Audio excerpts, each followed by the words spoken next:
Hello, and today we're gonna make the shank. No, it's not a shank. It's actually a safety jig for a panel saw or any other table saw. So please watch how we make this very simple contraption and how to use it.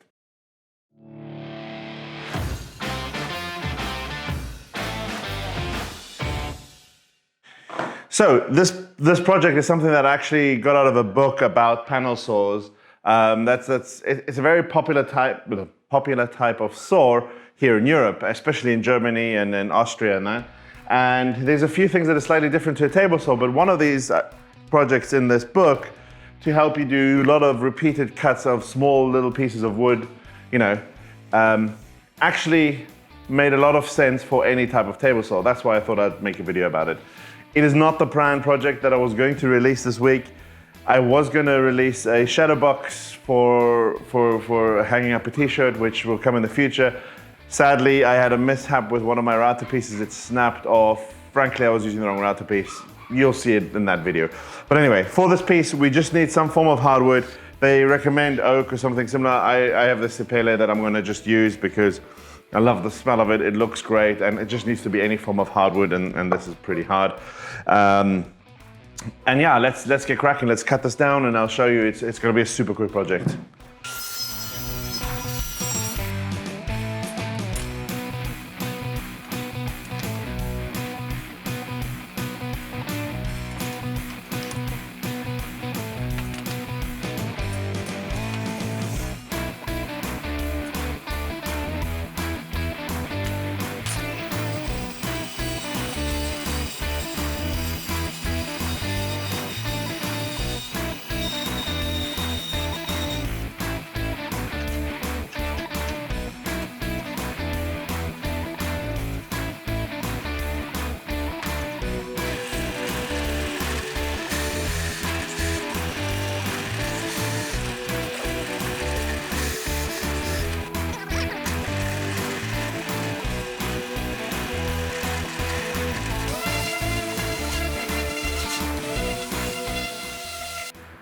And now we come to assembly, which is super easy. So I simply need that, and a screwdriver. Okay, so now you're wondering, what's all that stuff? So the first thing here is these magnets. You can easily get these on Amazon, anywhere in the world. They're just really strong round magnets like that. And you get like screws in that to tighten them in. Sorry about the noise in the background. And you just screw them in. Now the reason I'm doing this with a handheld screwdriver is because if you go too hard, you might actually break the magnets, because magnets are fairly brittle. But you just want it to be flush and hold it in there. You can see that the magnet will actually jump up to my screwdriver here because it's magnetic as well. It's pretty funny. But yeah, so we just drive that home. Don't use a machine for this, really. You'll break the magnet. And there we go. Just tighten this one a bit more because it's standing out. Okay. And that's one side done. Now, I did realize I made a minor mistake. I didn't lower these so that the screw heads would fit. Let me quickly fix that. So, simple, a little bit. Oh.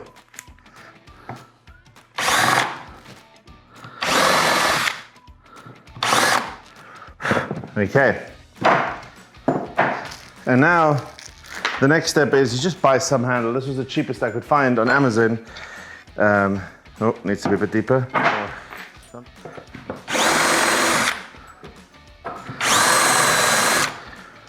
I mean, it's a jig, right? So it's not the end of the world. So as long as they don't stand over, that's the key thing.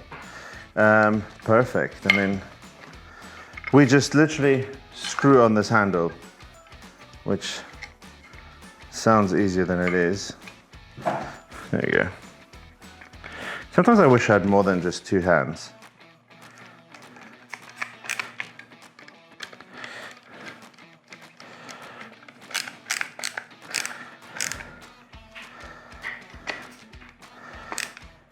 And there we go. And that's our completed jig. Now you'll be like, what is that for? What am I going to use that for? Let me show you now. Okay, so imagine you have this piece of wood and you need to cut continuous little blocks off. Now on a panel saw, you can just use the big mitre, well, I don't even know what this is called in English, but the mitre rail here on the panel slide, and just go zoop, zoop, zoop. But what often happens is those pieces sort of just get pushed back and then they can hit each other, and sometimes they hit this and they fly back. That's why it's super important when you cut on a panel saw to stand over here. However, it's still annoying having pieces fly through your workshop, or, I mean, it makes a bang and you get a fright. And that's where our new jig comes in. So what you do with this jig is you just place it in a way that it just sort of butts up just next to the blade. The distance needs to be longer, a little bit longer than the pieces you cut off. So you could easily check it like that. So at this point it'll be cut off. And then the idea is, like, when I cut, the pieces will just start traveling this way.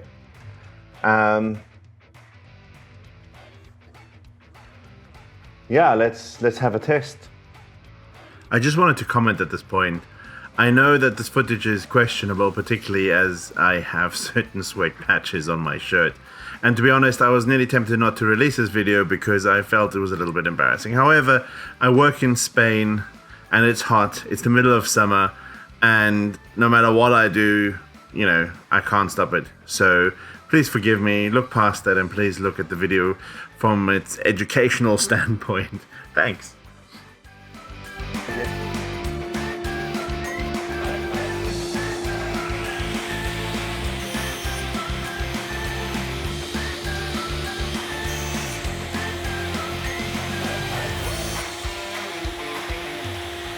So what happened at this point is that the offcuts were pushing the deflector back. The reason was twofold. Firstly, the angle between the deflector and the blade was too big, and the tip of the blade wasn't flush against the blade. And the second one was only one magnet was actually holding the deflector in place. The second magnet was hovering slightly over the outfeed table, and I then went and installed a second magnet in the middle of the handle approximately, which I'll show you in a second, which made it all more stable. And you'll see the result, all of this, on the next piece of wood that I sacrificed for this video.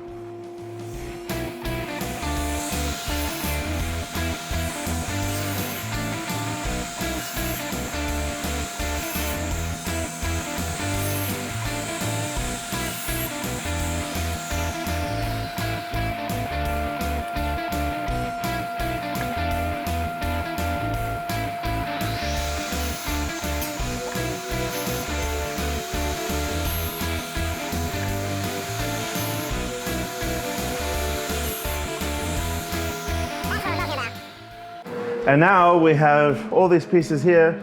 There's no chance of it going to the back of the table saw, and I can do one after the other without always having that nauseous feeling of, ooh, will it kick back?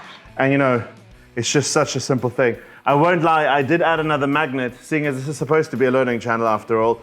The problem was that with the two, one magnet would hit the cast iron table here, but the other would be on the extension table, and that extension table is slightly lower than this, obviously, because it needs to sort of, you know, take the metal off. So I needed to put another magnet in closer so that it would hold on the cast iron and really hold the strength. But overall, I'm super happy with this. All these pieces are now exactly the same length.